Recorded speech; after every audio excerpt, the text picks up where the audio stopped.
few years ago, I started, coaching and teaching acting every now and then, off and Oh, on. nice. And I would give myself the challenge. Can I teach it without using any fear? Can I teach it without creating an atmosphere of win or lose? Can I make it as easy as possible? Almost like children playing a game, Yes. because that wasn't my introduction to it, unfortunately. And once I was able to do that, it kind of helped heal certain past experiences.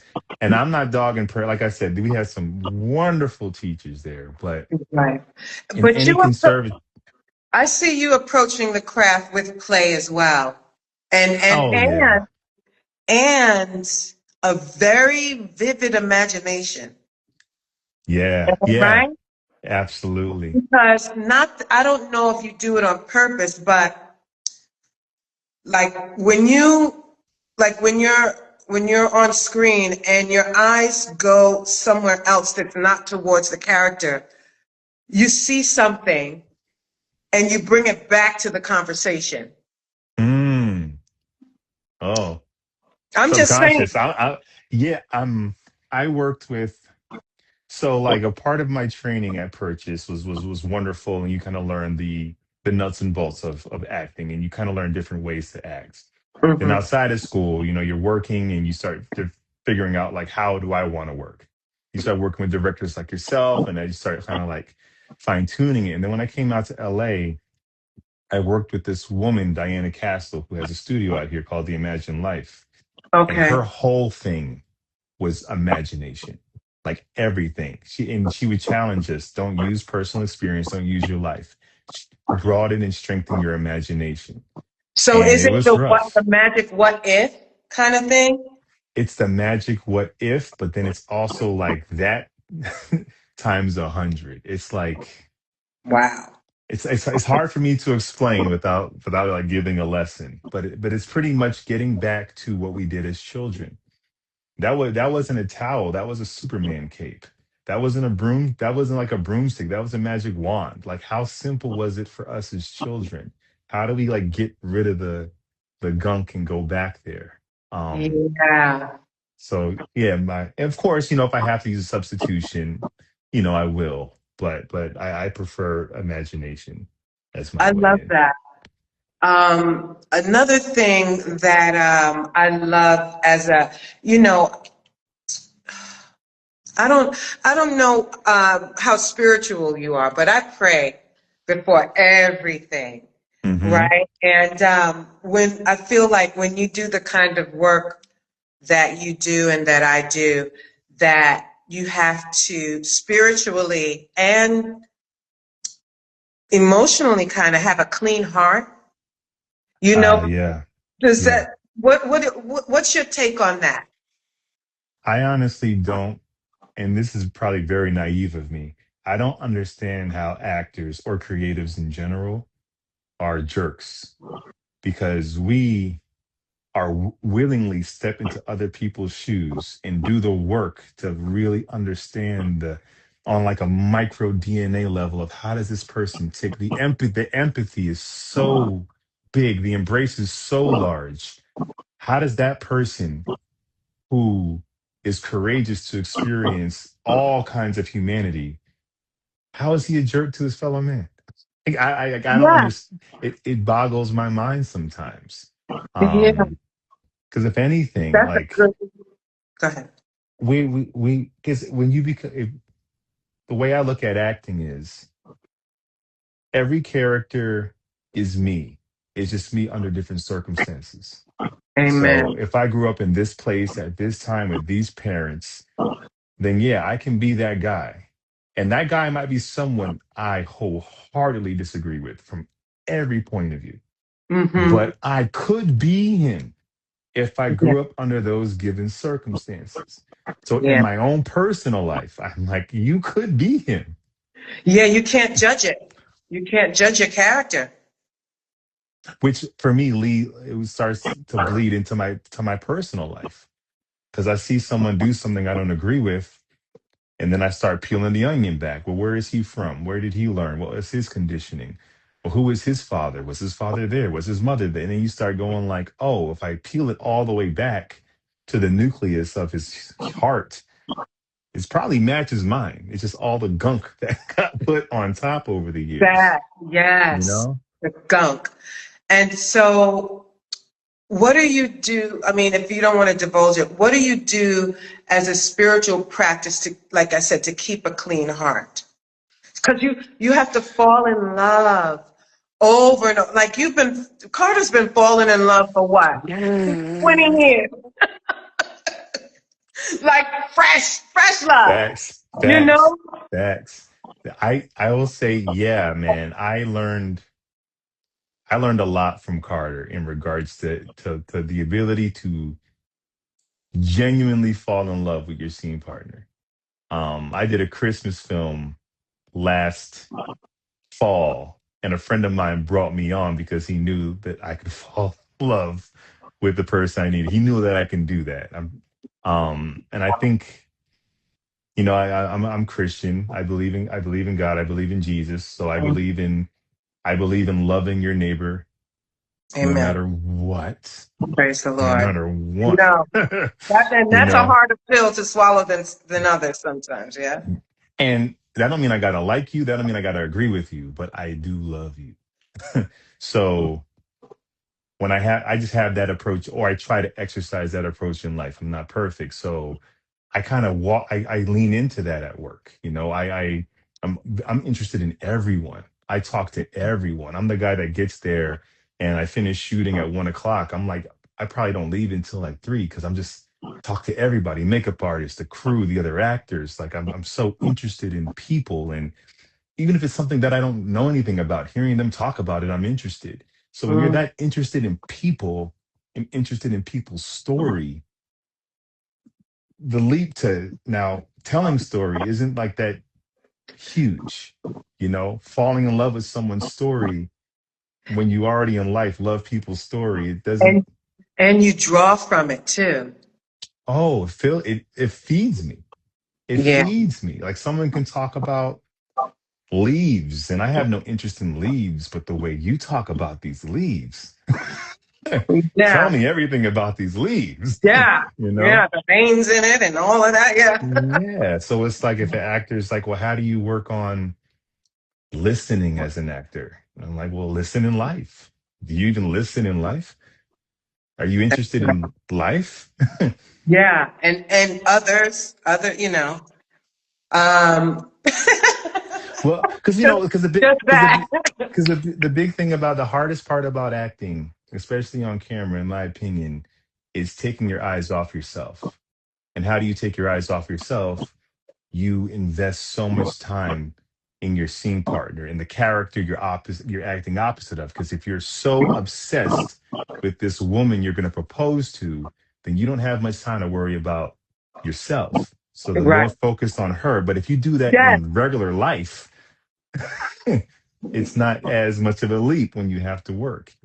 Yes. Yes. And I love that because Miss Batson put something in me. She said, "What if you make the other person more important than you are?" And I was like, "What?" And it just Boom. opened me up to feeling more from that person, like really letting them in. And it's a part of listening and again, caring and empathy. So yeah, Yeah. that's along what you were saying. And if you take that and you're in your homework or your imagination, however you're working at home, and you create this life with that other person, so much so the love is tangible. It doesn't really matter if that other actor is good or bad. It doesn't matter if that other actor is present or not. You can Mm, fall in love with them regardless of what they do, yes. right? If you're having a scene with someone and you're so in love or so in hate and they're numb, why is my wife numb today? Like, why is she not emoting? Like, it's part of the scene now. It's Yes. all part of the scene.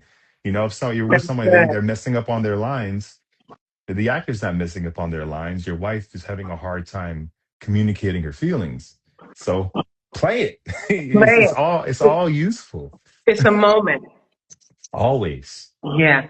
So have you done voice acting before? Have you done audio dramas or scripted podcasts or anything? I've done I've done voiceovers. I've never I've done dubbing for some Netflix series that have been in other languages, and I've done some like motion cap, which is sort of voiceover work, but I've never done like an audio drama before. No, Oh, not in something that is just pure voice with no visual. No, I have not. yay. Yeah, yeah, yeah, yeah. Well, I'm excited. Again, you guys, it's I Am Charlie, the teenage years. He's Charlie's dad, Charlton Reeves. I'm going to once again put the hi Tiffany. There's our narrator with the silky voice. You two, y'all, everybody has really wonderful voices. Um, boy, boy, can I cast. um, Hi, Tiffany. So yeah, you guys, I just pinned the link to the first episode. Lawrence, thank you so much for this time. And is there anything else you could share about your character that you know of so far without giving too much away? Without giving anything away, No, not too much. I don't mind a tease. a tease. Okay. It's really fun. Well, actually, because I have questions for you, director, that I have some that we might have to talk before we record. But Okay. no, it's just really fun to play this type of father and this kind of leader. And in my mind, he always knows the truth, even when Charlie and his son are lying. He knows. He knows. Your Uh, lab, your your lab partner. Okay, yeah. sure, Yeah. sure, Sure. sure. And it's Nice. cool to play Oh, I just that. got chills. You're yeah, but it's not something he's going to use against her. It's not something he's going to make a meal out of with his wife. He's just going to be like, mm-hmm, okay, I see you. I'm watching. Yeah. Yeah, yeah, and I think deep down Charlie knows he knows, but it's safe. It's safe between them. Mm-hmm. Um, but I would love to pick your brain about that moment. But yeah, I'm Okay. very excited. Like I always thought I was going to be a girl dad.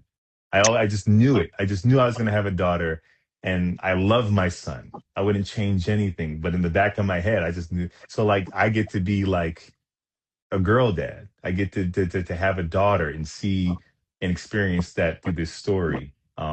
So I'm very excited to see what colors comes out of it. And I would just say, man, he's a hero. He's the kind of dad I think is the kind of dad we all wish we have or could have. He You wrote a tell it. wonderful man. He wrote a wonderful man. And Yeah. episode 5,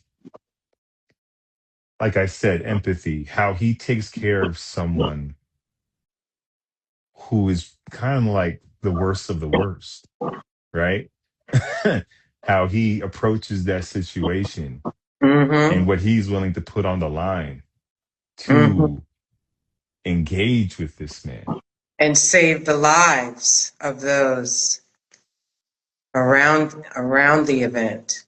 And when things happen, when there's a house, everyone can say, I'll run into the house that's on fire to save the kids. Everyone can say that, but we Yeah, don't know what you're made of until you're in that situation you didn't plan for.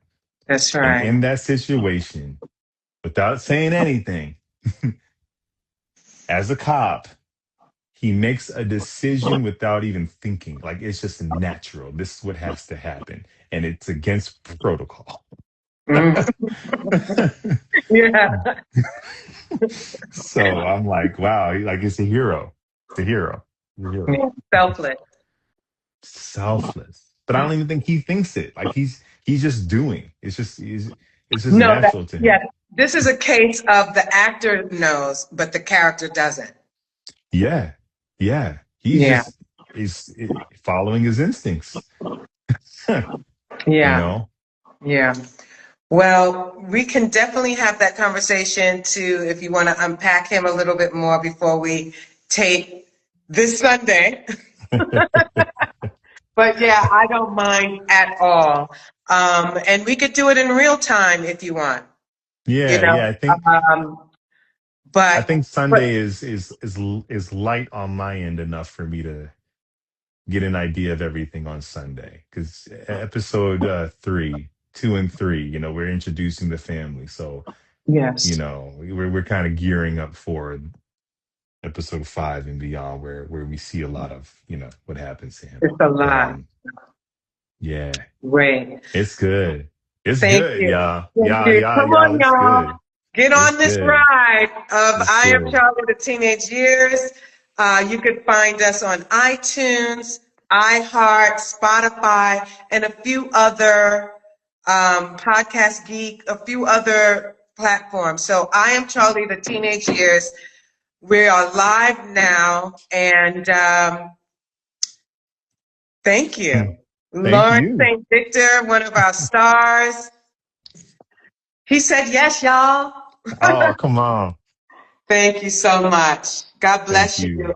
And stay steady in this world of ours, you know. We got a lot going on. So God bless you and your family. You too. You Thank too. you. All right. God bless. All right. Peace. Bye. Bye-bye. So you guys, I'm gonna stay on for a little bit while. Chamba, I'm here. I love what I saw so far. I'll be watching for sure. Thank you. Did you still want to do? You wanted to jump on my live right quick, or all of your questions were answered, Chamba? That's okay if so. But listen, I'm going to. Okay, well, I'm here for like five more minutes. I'm pasting the link right there again, you guys. But if that link doesn't work, you could always just go on the streaming platform for the podcast, iTunes, iHeart, Spotify. Those are the top 3 that I've been pushing. So thank you guys for listening in. Again, thank you to Lawrence St. Victor, not only for his time today, but for saying yes and coming on board onto the project. And I'm so looking forward to sharing this with you. This is episode 1 that's up now.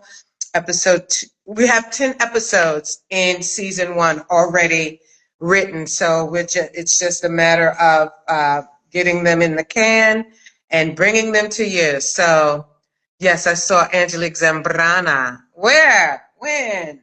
I love her. All right, you guys. Well, have a great rest of your week. Stay in prayer. Stay aware. And I wish you all the best. God bless you and thank you. Mwah. If you missed any of this, I will post it and share it on my timeline. And God bless. I'll speak to you soon. Peace.